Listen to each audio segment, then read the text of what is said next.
దేవునికి ఏం చేయాలో చెప్తాడు వీడు ఇక్కడ కూర్చొని. అగోత్రస్య, గోత్రం లేనోడు వచ్చిండు అంటే మాలమాదిగోళ్ళు వచ్చిరు చూసుకోరా అని చెప్తాడు. ఇక దేవునికి ఏం చేయాలో తెలుసు, శాపం ఎక్కడ పెట్టాలో అని.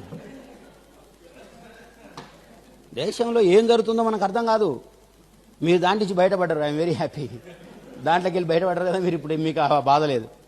అక్కడ పోయినోడిని అప్పుడు వాని ముఖం చూడాలి, వివరణం ఎట్లుంటుందో, ఎంత భయంకరంగా ఉంటుందో. కాబట్టి అధ్యాపనం, అధ్యయనం చ యజనం యాజనం తథా దానం ప్రతిగ్రహం చైవ. దానం ఇవ్వాలన్నా దానం తీసుకోవాలన్నా కూడా అది బ్రాహ్మణుడి యొక్క అధికారం. కానీ బ్రిటిష్ వాడు ఏం చేస్తున్నాడు? Education for all. అమ్మా మా సూత్రాన్ని దెబ్బతీస్తున్నాడే వీడు. భారతీయ సమాజం యొక్క మౌలికమైన ధర్మాన్ని దెబ్బతీస్తున్నాడు. ఎందుకు? నా శూద్రాయ మతిన్ దధ్యాత్, నా శూద్రాయ మతిన్ దధ్యాత్. శూద్రుడు అనేటటువంటి వానికి చదువు లేదు. శూద్రుడు అంటే backward class.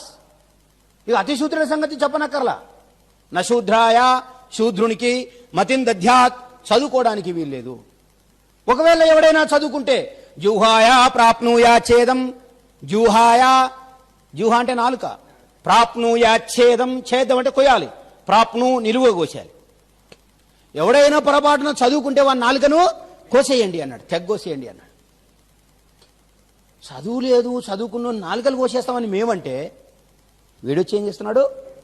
Education for all. ఏకంగా యూనివర్సిటీస్ ఓపెన్ చేశాడు. అమ్మా, బ్రాహ్మణికల్ వ్యవస్థకి, ఈ దేశంలో ఉన్న 33 కోట్ల మంది దేవతల సంస్కృతికి విఘాతం కలగబోతున్నదే. ఏం చేయాలి? బ్రిటిష్ వాళ్ళ మీద పోరాటం చేయాలి. ఇది 57 తిరుగుబాటుకు అసలు కారణం. 57 తిరుగుబాటుకు అసలు కారణం ఇది.